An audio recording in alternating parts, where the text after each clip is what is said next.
Here are some step-by-step hints for the Unit 5 test questions. Number 1 says the graph shows the height in meters of a rocket above sea level in terms of the time in seconds since it was launched. The rocket is at sea level. So this question is saying that I'm starting here and I'm going to launch a rocket and it's going to follow this type of path. At the end of the graph, or when the picture ends, the rocket is back down at sea level. And the actual question says, what does the x-intercept represent in this situation? So in order to do that, I need to actually go find the x-intercept. So here's your hint. The x-intercept is where the function crosses the x-axis. So you need to go to your x-axis, which is this one right here, the horizontal axis, and figure out what that axis represents. What does the question say about x? What does the x-axis represent? If I come up here, I see that the time in seconds is the x-axis. So that means that whatever this value is right here, that is a number of seconds or time that has passed. You also need to figure out where the rocket is at this point. Is the rocket in the air? Is the rocket down at sea level? You got to figure out where the rocket is at this location right here in order to fully answer this question. So just go back through and figure out what the x-axis represents. It represents the time. And then at this location, the height of the rocket is 0, or 0 meters above sea level. Try to put that together to make a statement that would be true out of these choices. Number 2 says identify the type of function represented in the following situation. Each time the input x increases by 1, the output g of x triples. What type of function fits this situation? And your choices are linear, not enough info, quadratic, and exponential. Here's your hint. Your linear functions have an addition change going on as your input changes by 1. That's called a common difference. Your exponential functions have a multiplication change happening as your x value or your input increases by 1. That's called a common ratio. So we need to go figure out which one of those cases fits this particular problem. Do we have an addition change going on, a common difference, or do we have a multiplication change going on, a common ratio? So I'm going to come back up to the original problem and see what's happening to my output. It says that the output g of x triples. You need to figure out what operation is represented by tripling something. What does it mean to triple? If triple means you're adding, then the answer is linear. If tripling means you multiply, then the answer is exponential. Question 3 says this graph gives the height of a rock climber above the ground in meters, m minutes after sunset. What is the y-intercept and what does it represent? This one's extremely similar to number 1, but instead of looking at the x-intercept, we're looking at the y-intercept instead. The y-intercept is the location where your function crosses the y-axis, and that's the location where x equals 0. So we need to read the problem and figure out what x stands for and what the y stands for. Now in this problem, your x-axis has a label of m, and it told us that m stands for minutes after sunset. So this is your time down here, and then your y-axis is the meters, or the height of this rock climber. So the y-intercept is going to be this location right here, which I would estimate somewhere between 8 and 9. That should help you eliminate a couple of choices. And then you need to go through and figure out what that means. The climber is going to be at this height when 0 minutes after sunset have passed. Number 4 is about squirrels. We have a population of squirrels doubling every year. We are starting with 5 squirrels, and then it's going to grow after that. A biologist that is studying the squirrels created this function to show their growth, where T stands for time in the amount of years. Your graph and your function are shown. And the actual question down here says, which values best describe the range of the function? So range is usually the y values. In our case, this axis isn't labeled y, it's labeled p of t, the population over time. So you need to think, what are the values that make sense for our squirrel population? Your range is related to the squirrel population in this problem. Can I have any number greater than 0 for my number of squirrels? Can I have any real number, including fractions, decimals, and negatives? Can I have any number of squirrels as long as it's greater or equal to 5? Or can I have just any whole number greater than 5, not including 5? It might be helpful to go back up to the original question and focus on this piece of information right here, that you are starting with 5 squirrels, and then your population is growing. So 5 is going to be the lowest number of squirrels that you can have. Number 5 asks us to use the table to answer the question, find the average rate of change of x over our interval -2 is less or equal to x is less or equal to 0. What this interval notation right here means is I'm looking between -2 and 0 for my x values. So I'm going to go mark those locations on my table. When x equals -2, my function is 15. When x equals 0, my function is 5. So you will take those two x values and those two output values, which are usually y, I will label them y for you if that's more helpful, and you're going to use this average rate of change formula by plugging in those outputs, 15 and 5, and your inputs, -2 and 0, and do the computations that way. Be very careful about your positive and negative signs as you're working.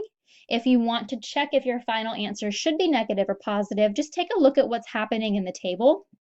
I'm starting with 15, and then as I move down the list, my values are getting smaller. That tells me that my average rate of change is a negative number because my values are decreasing over time. Number 6 says select all of the correct answers that apply to this graph. I'm going to go ahead and split these up into 4 little sections for you. The function is increasing, the function is decreasing, the function has a min or max, and then the function either opens up or down. So there are 4 little sections of checkboxes that you're going to choose one from each little section. The first 2 sections ask us where the function is either increasing or decreasing. So I'm just going to come up to my hints. If I'm looking at where I'm increasing and decreasing, I'm going to start on the left and read to the right and figure out which section of the graph is doing what. So I notice that I have a vertex on this graph, and that's always going to be the turning point where things start to look a little bit different. So I am going to kind of trace around that turning point. So I've got this section of my graph right here that I put the green box around. That's doing one thing. And then I've got this blue section of my graph right here. It's doing something different. So the green half and the blue half are doing different things because I've split my graph in half along this axis of symmetry or the line that goes through that vertex, that turning point. If I look at this green section right here, I'm going to see what my graph is doing. I start on the left and I move to the right. Starting on the left and following to the right, I notice that I'm going up. I am increasing inside this green box. You need to figure out the x values that match this green box. Are those x values -infinity to +9? Or are the x values -infinity to +2? For the green box, those are the ones that you need to decide between. In the blue box, I'm going to start on the left and read to the right to see what's going on. Starting on the left side of this blue box and following my function to the right, I notice that I'm going down. That means my function is decreasing inside this blue box. So you need to figure out which one of these choices matches the x values inside the blue box. Is it between 2 and infinity or 9 and infinity for your x values? Let me remove those boxes so we can talk about the other two choices. This function either has a maximum or a minimum. It opens up or it opens down. That should be pretty easy for you to just visualize. It's either opening up to the sky or it looks like it is upside down. And then your second little hint right here, graphs that open up have a minimum point. Graphs that open down have a maximum point. Number 7 is asking us to compare the y-intercept of f of x, which is in this table, to the y-intercept of g of x, which is this graph. They are two separate functions, and they're being represented to us in different ways. So your y-intercept, just a reminder, is the place where your function crosses the y-axis, or the place where x equals 0. So we need to go find that spot in both of our functions and then compare. Let's start with the table f of x. The place where x equals 0 is going to be this location right here. So I know that my y-intercept of f of x is going to be positive 4. So I'm just going to write that down over to the side so I don't forget that I have positive 4 for f of x.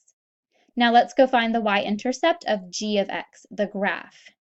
The y-intercept is the location where you cross the y-axis. It's going to be this red point right here.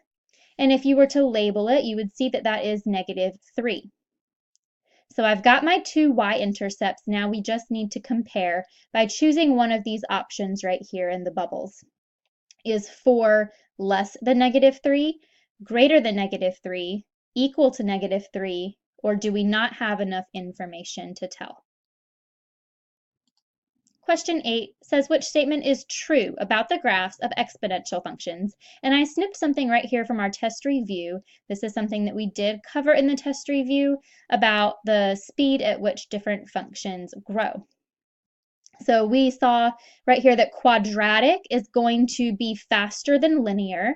So I'm going to go ahead and just type that out real quick, that quadratic is greater than linear. And then if you read the second part of this hint down here, I see that exponential is going to exceed or grow faster or be greater than the quadratics. So let me come up to the front right here and type that. Exponential is greater than quadratic. So if I look at this, this was made, this statement is able to be made from the information in this box. And you can see which one's going to be faster or greater than them all. That should hopefully help you answer this question. Number 9 says compare the growth factors of f of x and g of x, fill in the blank below. So we need to go find the growth factor of both of my different functions and then compare them. Your function f of x is given to you as an equation. Anytime you have an equation, the growth factor is the base. The base is whatever has an exponent attached to it. So you need to figure out which part of this equation right here has the exponent attached to it. Hopefully you can see that it is the 5. So we're going to be comparing 5 to our other growth factor. The way that we find a growth factor from a graph is right here in this hint. You're going to just find any 2 points that are one x value away from each other, and then use this slope formula to find the growth rate. So I just want to know how fast am I growing between these 2 points that are very neatly and conveniently dotted on the grid for you. You've got this point 0, 2, and you have this point 1, 6. So if I take those two y values, 2 and 6, and I subtract them, I'm actually going to do 6 minus 2 instead of 2 minus 6. I'm also going to be subtracting the x values in the same order. So the 6 and 1 match, they should be right in line with each other. And then the 0 and the 2 match, they're part of the same point. So I will get 6 minus 2 equals something, 1 minus 0 equals something. You will take this answer, whatever you get here, and that will be the growth factor of g of x, and you will be comparing 5 to whatever answer you get right here.